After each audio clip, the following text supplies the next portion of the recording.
A once idle ethanol plant bounces back from bankruptcy, but not everyone's happy where they're buying their corn from. And farmers face a big decision they're going to have to live with the next 5 years. And the Nebraska State Fair plans some changes for 2015. Grow starts now.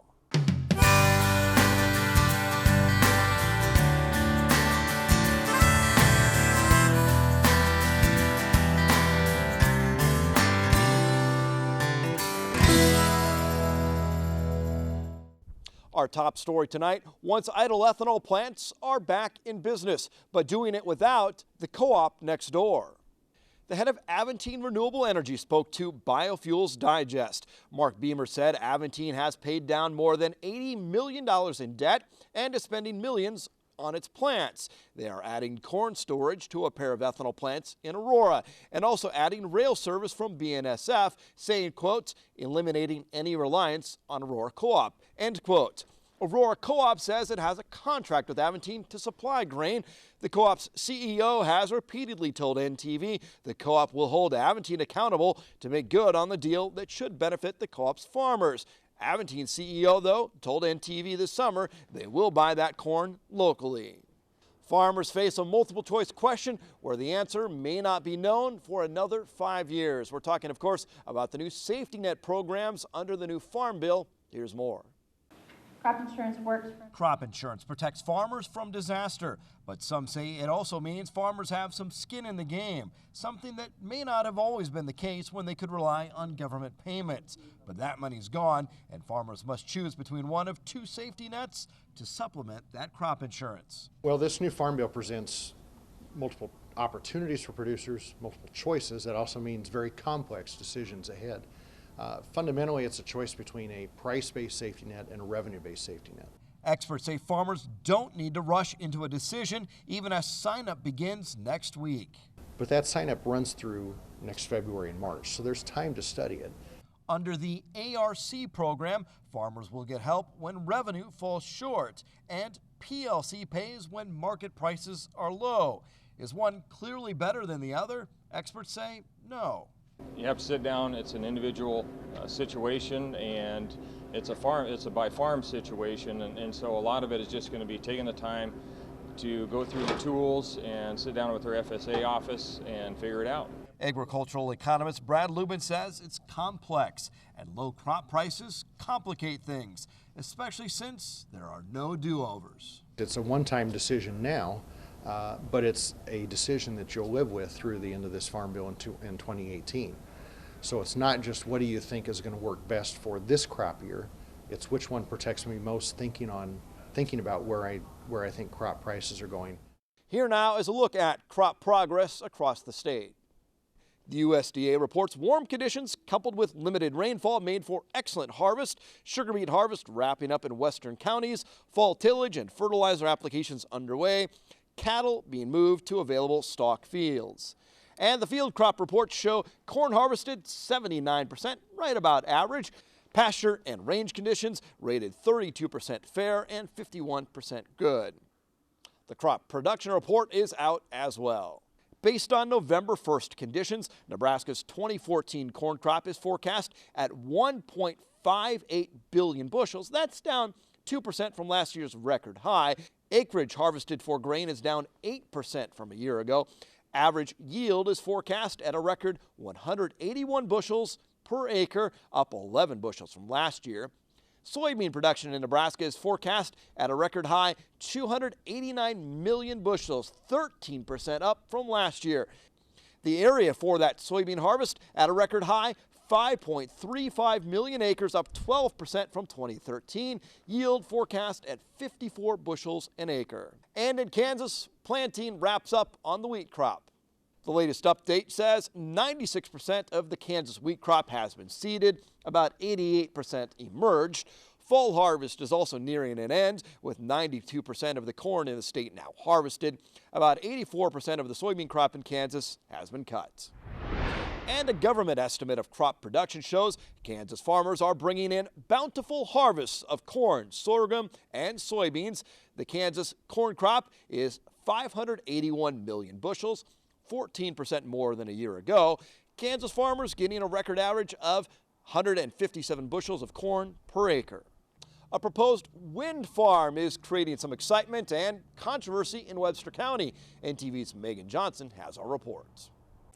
NextEra Energy Resources is the name of the company, a part of a Florida-based energy provider looking to put an 11,000-acre wind farm in south central Nebraska. Landowners, neighbors, and area residents trickled into the open house hosted by the NextEra Energy staffers in Bladen. The project manager says the wind farm they're developing could have between 50 and 66 turbines in it, mostly south of Highway 4 near Blue Hill. We feel we're very close to going to market with the project. And so we are now working with landowners, and we've been in touch with landowners both participating and not participating in the community. And tonight's the next step of that too. The power the Cottonwood Wind Energy Center creates would go onto NPPD transmission lines, some becoming local power, the rest going to a big, yet-to-be-signed contract customer. Nebraska has been gifted with a fantastic wind resource, which results in very affordable power, regardless of your politics around global warming or renewable energy. At the end of the day, it's the cheapest power available. Landowners are sorting out some confusion over which phase of the wind farm is being built, as some were approached about a potential second phase not currently in the works. I wondered if this involved Cottonwood 1 or Cottonwood 2 or both. And as I understand it now, it only involves Cottonwood 1. And I'm sorry about that because we're in Cottonwood 2. Fred Kaufman hopes the turbines get built, but says the money he and others would get for having them on their land is only part of it. I think it's a bigger, it's a larger question than that. It's also a matter of what we're going to do is to meet our future energy needs, and I think wind power has to be a part of that. Others are hesitant, saying talks of a wind farm started a few years ago, but feel it was followed by a lack of transparency. A big span of silence on, the development of this project just until about 2 months ago. And in those last 2 months, I've done as much research as I can and, been as active as I can to learn about that. Construction could start next May or in May of 2016. So Sarah Macklin worries her family's concerns about neighboring the wind farm won't be heard. It looks like there's going to be about 12 to 14 turbines within a mile of our home. And so we're very concerned about the health and safety of our family living that close to that many turbines and the effects that the noise would have on our property. The project manager says they will be honoring a county and state mandate to use as much local labor and construction material as possible. Again, there's no definitive start date for this project, so this is a story we'll be following up on in the future. And ranchers in the Sandhills are concerned about what a proposed power line project could do to their operations. Here's more. We want to have renewable resources, but you don't renew the Sandhills. That sentiment shows how some are torn about a proposal that could improve Nebraska's power grid, making it more reliable in case of storms and bringing large lines closer to potential wind farms. If there's a desire to build renewable energy in this part of the state, it's a very wind-rich area. They need the transmission access to do that.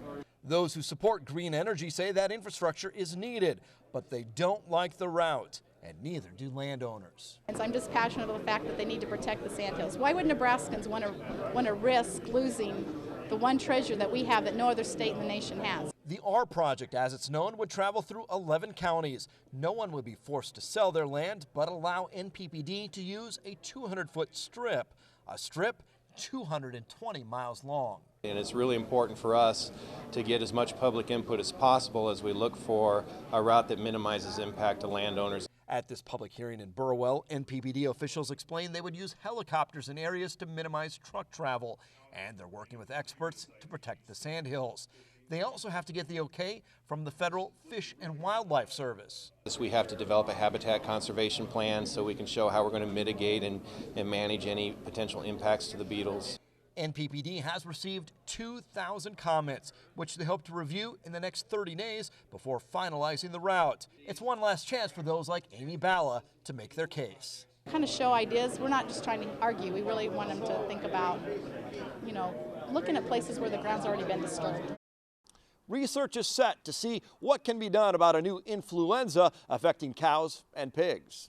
South Dakota State University researchers received a federal grant. A doctoral candidate identified the virus 3 years ago. The virus hasn't been shown to affect humans, but the research will explore whether it could. They aim to determine how it's transmitted. It occurs in association with pneumonia in animals. Sales of combines plummeted in October, but sales of tractors remained steady. The Association of Equipment Manufacturers reported Tuesday in its monthly snapshot the number of tractor sales remained largely unchanged compared to the same month a year ago. But farmers bought just 583 combines in October, representing a drop of 49.3% when compared to the same month 1 year ago. That's a little surprise here in central Nebraska, where the Case New Holland plant in Grand Island announced layoffs this past summer. Coming up next, we learn more about the group Common Ground and their message to consumers.